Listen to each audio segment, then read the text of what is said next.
حوالی اسفند 95 بود. 20 روز وقت داشتم که بدنم رو از اون فربهی در بیارم. با چند تا کار ساده کاری کردم که یکی از دوستانم که دقیقاً اول این 20 روز منو دید و آخر این 20 روز منو دید یهو گفت چیزی زدی؟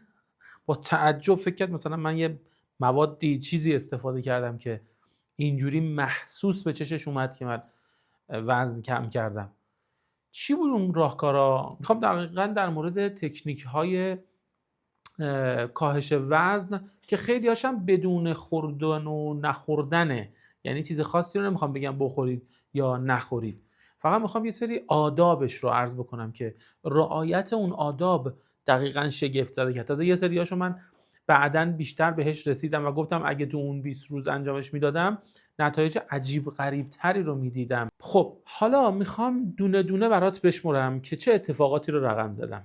اون موقع که کلا 2 تا کار انجام دادم، اما بعدن اینایی هم که میخوام ادامه بهت بگم رو اضافه میکنم و یه تکنیک خیلی جذاب باحالم آخر ویدیو میخوام بهت بگم کیفشو ببری، اونم غیر خوراکیه. چیکار کردم؟ اولین کاری که کردم بنا به آداب سبک زندگی و غذایی تا جایی که تونستم ناهار رو تقریبا کات کردم، یعنی وعده غذایی ناهار رو 0 کردم. حالا میوه میخوردم، نمیدونم مثلا یه نوشیدنی میخوردم، خیلی دیگه گرسنم میشد مثلا یه کمی سوپی، آشی، خورشتی چیزی میخوردم و الا ترجیح میدادم که هیچی نخورم. و همین نخوردن ناهار باعث میشد که من صبحونم اول صبح میخوردم، یعنی دقیقاً 6 و 7 صبح صبحونم رو میخوردم، خیلی خوبم میخوردم. بعد شبم تقریبا ساعت 6 و 7 غروب دیگه گشنم میشد، خیلی هم خوب شام رو میخوردم. و این فاصله علاوه اینکه تو این فاصله اگه هیچی بیشتر نخوری به نفعته، هیچی بیشتر نخوری، خودش یه جمله جذابی شد، ولی کلا تو این فاصله هرچی کمتر بخوری به نفعته. ولی من حالا مثلا یه چایی، نمیدونم چای خرمایی، یه نوشیدنی سرد یا گرمی این تیپی استفاده میکردم. کلا این فاصله رو که خلأ ایجاد کردم انگار بدن من گفت خب تازه دارم باهاش آشنا میشم، اینجا کثیفه، اینجا چربیه، اینجا فضولاته، اینجا سموماته، و دونه دونه شروع کرد پاکسازی کردن که در نهایت خروجی شد اون تعجب رفیق من. پس اولین کاری که میخواید اگه میخواید دنبال تناسب اندام هستید اینه که صبحونه اول صبح خیلی مهمه، 6 و 7 صبح، نه 10 11 صبح، اون که دیگه ناهاره. صبحونه اول صبح، شامم اول شب، یعنی دیگه 6 7، حالا بسته به طلوع غروب آفتاب و اینا، بچینید که اول شب شام رو کامل مفصل قشنگ مشتی به قول خودمون بخورید. این فاصله هرچی کمتر استفاده بکنید به نفعتون. حالا چیز دوم و کار دومی که انجام میدادم چی بود؟ این بود که تقریبا یه روز در میون، ولی بعداً فهمیدم هر روز انجامش میدادم بهتر، یه روز در میون تقریبا 1 ساعت ورزش میکردم که قشنگ خیس عرق میشدم. ورزش خاصی نه ها، در حد پیاده روی و دویدن و حرکت‌های هوازی انجامش میدادم. بعداً متوجه شدم که اگر این البته مثلا اون تایم ورزشم 9 10 11 بین این بازه زمانی بود. بعداً متوجه شدم که اگر می اومدم این ورزش رو از 1 ساعت میشکوندم میوردمش مثلا نهایتاً تا نیم ساعت، ولی هر روز و بین و طول و این انجامش میدادم، بعداً فهمیدم که اثرات فوق‌العاده بهتری داشت. ولی میخوام بگم اون موقع من این کار رو انجام دادم، یعنی تقریبا 1 روز در میون 1 ساعت ورزش هوازی پر عرق انجام میدادم.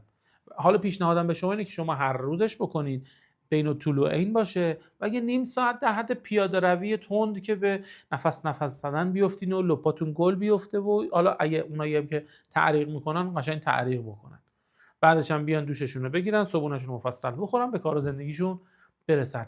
اثر عجیبی داره همین دوتا که من حداقل شخصا تجربه دارم. اما یه سری کارها و رفتارها و نکات دیگه هم هست که اونا هم ببین الان این دوتا چیز گیاه و داروی خاصی رو ما نخوردیم، ما فقط آدابی رو که قدما و حکما و اهل بیت بهمون گفتن رو داریم اجراش میکنیم. این یکی سومیه هم که دقیقاً همین تو همین راستاست و تو همین مسیره، میخوام بهت بگم که چیه. اینم باز غیر خوراکیه، یعنی نه خوردنیه نه نخوردنیه. اونم تنفس عمیق شکمی یا تنفس دیافراگمی یا تنفس نوزادی. خیلی اینایی که کارهای ورزشی میکنن آشنا هم بهش. تنفس عمیق شکمی هم عجیب چربی سوزه به شرط مداومت بهش.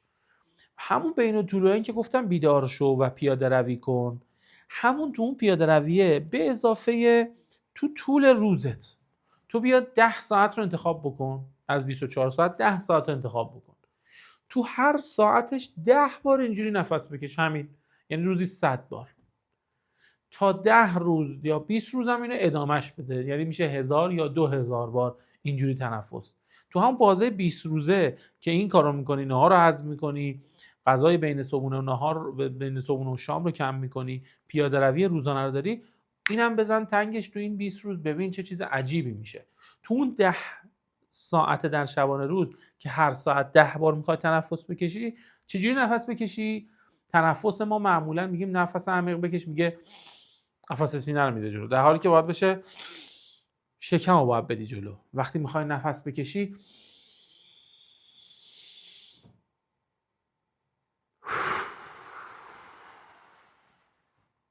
اینجوری، یعنی نفس عمیق از طریق بینی میره، همزمان باید تمرین کنی شکم میاد جلو، یه 3 تا 5 ثانیه حبس و بعد با فشار از بین 2 تا لب و دهان دندان خارجش میکنی. خیلی عالی اثر داره. چند تا کار میکنه تنفس عمیق شکمی ها، خیلی کارهای عجیب غریب میکنه.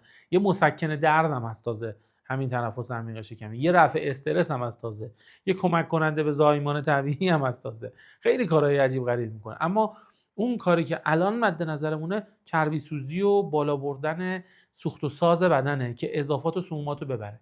خیلی عالی اثر میکنه. چطوری این کارو میکنه؟ چطوری چربی سوزی میکنه؟ بهبود عملکرد قلب به وسیله این مدل تنفس اتفاق میفته. قلبت خیلی خوب خنک میشه، خیلی بهتر خون رسانی میکنه به اندامهای مختلف. اصلا گرفتاری ما از چاقی های مختلفی که هست اینه که دقیقاً خون رسانی درست و با کیفیتی به بدن انجام نمیشه. اگر خون سالم و با کیفیت اصلا به اندام ها میرسید، اینقدر تجمع و تلمبار شدن سمومات و فضولات و چربی ها و چاقی های موضعی و کلی تو بدن به وجود نمی اومد. وقتی تو این کار رو داری میکنی، قدرت و قوت قلب افزایش پیدا میکنه، خون رو با بهتر و با یک کیفیت بهتری میفرسته به سمت اندام ها. خون که اومد رسوبات و سمومات رو با خودش جمع میکنه میبره. تقریبا شبیه کاری که در مورد سرکه صحبت کردم تو اون ویدیو مربوط به سرکه، اگر ندیدی حتما ببینش، شبیه به کار سرکه رو همین تنفس دقیق و عمیق شکمی میکنه. کاری میکنه که قلب کاملا رسوبات فضولات اندامهای مختلف رو به وسیله همین پمپاژ با قدرت خون جمع بکنه برداره ببره. حالا فکر کن تو اون خون سرکه هم باشه دیگه، چه چیز عجیب غریبی میشه. الان بعضی میگن تو خون سرکه مگه داریم؟ حالا دیگه همین غذاهایی که میخوریم میشه خون دیگه، لذا حالا تو اون خون سرکه باشه، اثرات فوق العاده ای داره. خب حالا یه کاری هم که میخوام این دم آخری بهت بگم، قبل از اینکه اون کارو بهت بگم میخوام ازت که حتما سابسکرایب بکنی چنل منو اگر نداری. این خیلی برام مهمه که این باعث میشه که خیلی ها ببینن این نکات رو. یه کار دیگه ای هم که میخوام بهت بگم بکنی که دردسرش کمتره و غیر خوراکیه و فوق العاده است، یعنی این ستایی که بهت گفتم و با این تکمیل بکنی خیلی درجه یک تر کاهش وزن خواهی داشت. البته بس مقوله کاهش وزن یه مقوله مفصل جامعیه که باید سر وقتش بهت بگم، ولی علل حساب میخوام بهت بگم که این ماجرای چهارمی که میخوام بهت بگم مکمل تیک آخر به قول خودمون لاغری تو انشالله میزنه. اونم بر اساس علم سوجوکه. علم سوجوک یکی از اون سرفصل‌های جذاب و باحالیه که ما توی دوره جامع سلامت داریم و مفصلا برای طب‌پژوهانمون در مورد علم سوجوک حرف می‌زنیم. سوجوک هم جالبه، درمان تکنیک‌های رفع اختلال و درمان بدون داروه. همه چیش هم با فشار یا حالا خلاصه رنگ درمانی یا دانه درمانی رو کف دست و کف پا انجام میشه. خیلی چیز باحال و جذاب و پر اثر و پر سرعتیه توی اصلاح و درمان.